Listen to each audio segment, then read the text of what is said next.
Okay, let's start. I want to start on a serious note with the indictment yesterday of President Trump. How concerned are you as you look ahead to the election of the possibility that he'll be the nominee, he'll be indicted, he'll be on trial? What kind of effect do you think that'll have on the electorate next year, especially the Trump electorate? Will it bring things to a boiling point? I am focused on being governor of the state of Arizona more than the next election. And I certainly, there's a place for the courts, and this should play out free from political interference. I certainly think it'll have some impact on the election. I have no idea. I'm not talking about the results, you Yeah. understand, just the conduct of the election and voters' conduct leading up to it, given what we've seen over the last two cycles. Yeah, no, I mean, I've certainly been in the middle of a lot of that as the Secretary of State, I think we've continued to see things escalate. I think the amount of people that this election denialism and everything else resonates with is shrinking. You think it's shrinking? I do. Looking at the last election and my former opponent and sort of the echo chamber that she has, I think it's shrinking. I think it'll play out differently in a national election. But okay. So this is our first sit-down interview since you won the election last November. Is it? Yeah. Okay. Yeah, I feel hurt. It's been a rough year, a year like none we've seen before. Do you like this job? I love this job. Being governor is the best job in America. Given everything you've gone through in the election leading up to it, and the longest legislative session ever, the most vetoes by a governor ever, we knew divided government was going to be hard. Is it harder than you expected? It's not like I jumped into this without knowing what I was getting into, and the level of divisiveness has continued to escalate.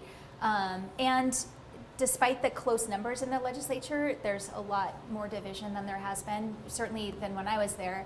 And I think we have some really great examples of getting things done when we can put the partisan politics aside. We did that with the budget, we did that with Prop 400, and I think those are wins that we can build on, and I'm optimistic going into the next session. So talk about that. Prop 400 took a long time to get to yes. The rental tax took a long time to get to yes, including your veto.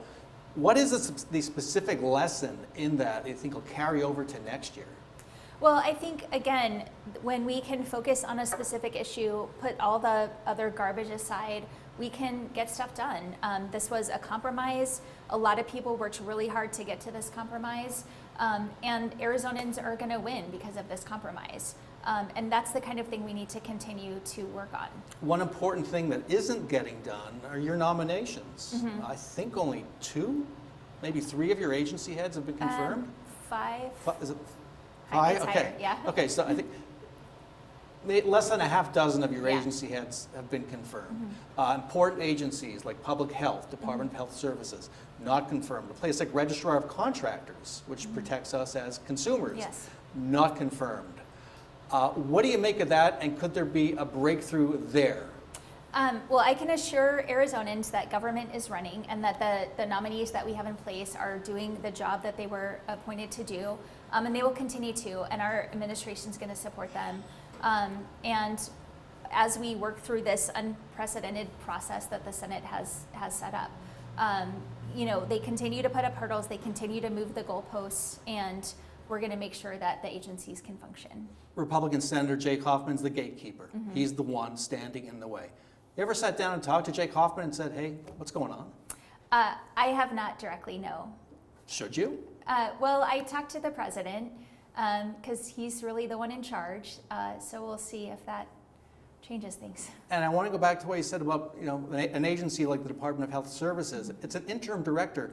This is an agency that protects us, as we saw during the pandemic. How safe are we from another pandemic with an interim director at the head who may not have the experience of an experienced public health professional? How protected are we? When Director Chris left in 21, I think, or early 22, Governor Ducey appointed an interim, and there was never any question. The Senate never said, send the nomination to us, and the agency functioned just fine.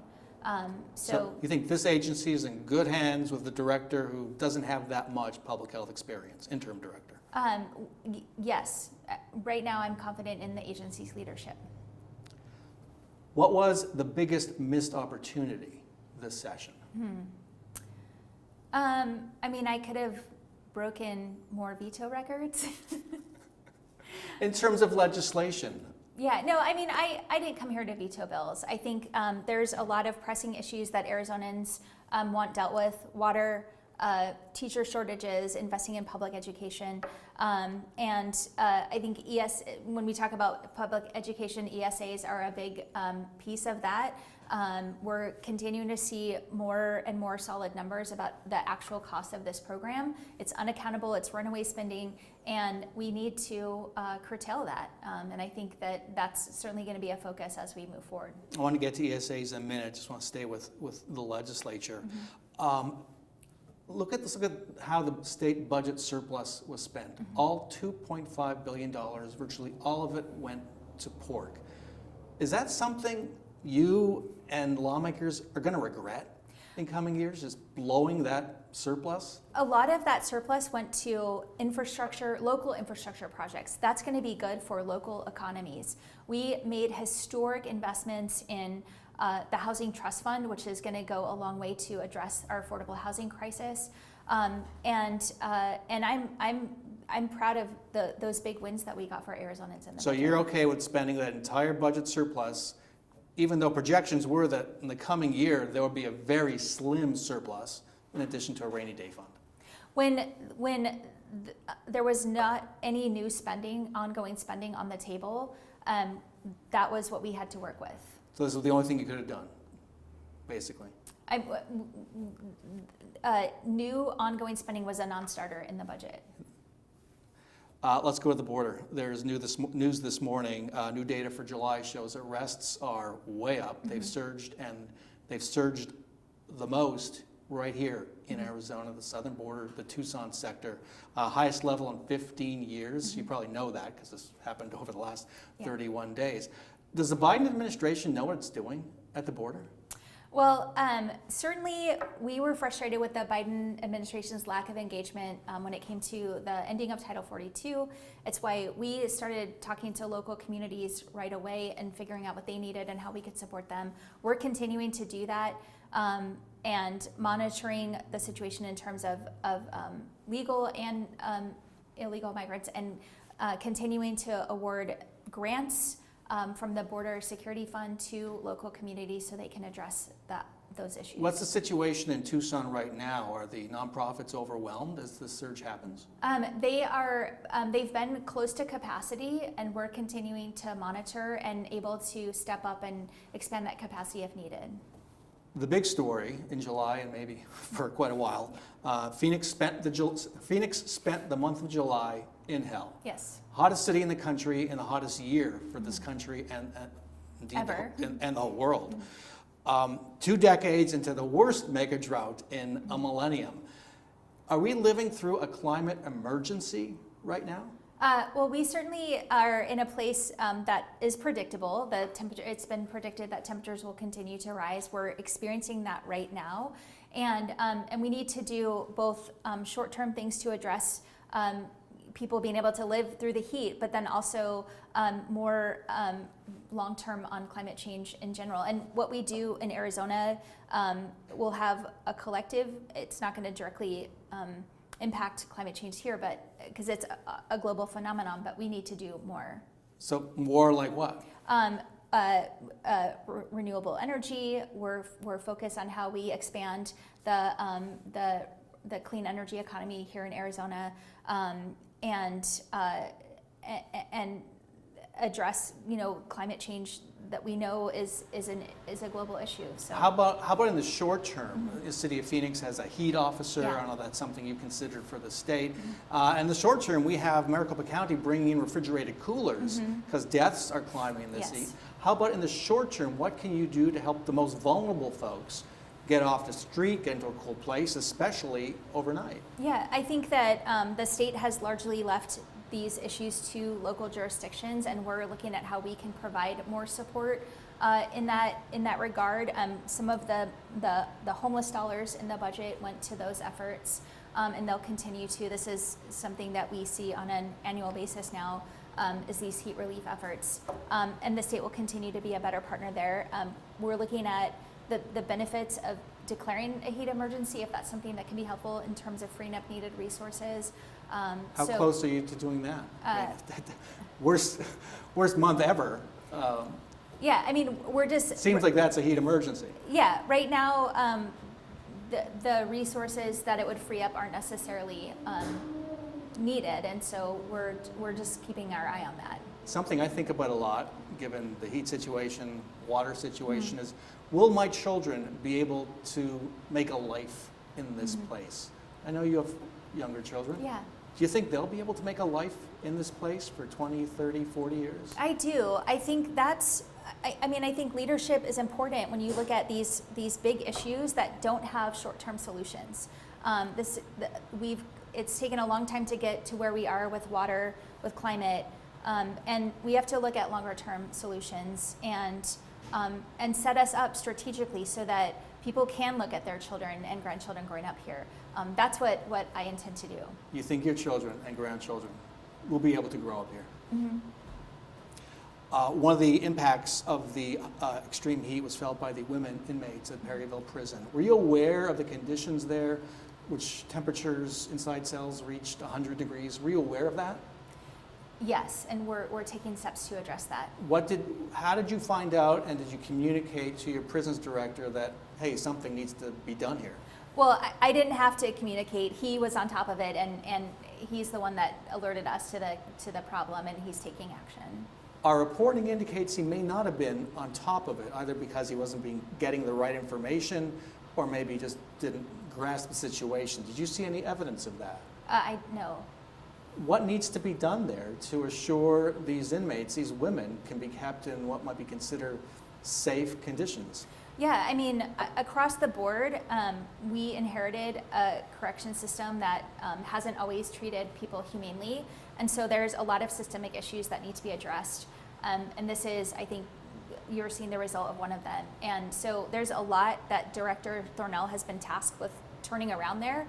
I believe he's up to the task, and he's doing it. It's going to take a lot of time. Are temperatures at 100 degrees in cells acceptable to you? No. Not at all? No. No. Our other existential crisis, water. I want to turn to the Saudi farm that's getting so much attention. I believe Washington Post reported your office is looking at not renewing the lease for the Saudi farm in western Arizona that's been growing the alfalfa, the subject of a lot of controversy.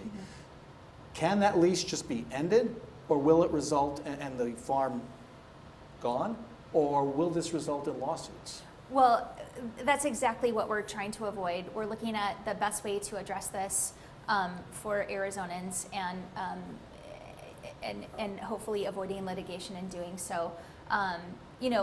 Leases are legal agreements. We couldn't just come in and end the lease.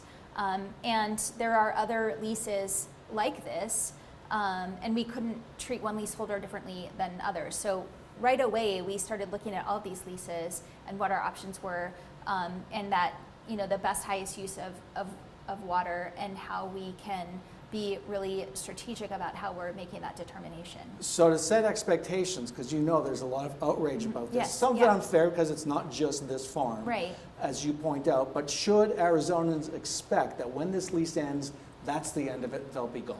I can't answer that question right now, and I can tell you that that Fondamonte's presence here is not just on the lease land. They own land, and so ending that lease isn't going to make them go away. Here's a new water issue I just learned about through an organization called Reveal. Our pension fund, state pension fund money, is tied up in a company that has that leases land to other companies, one of them Emirati company.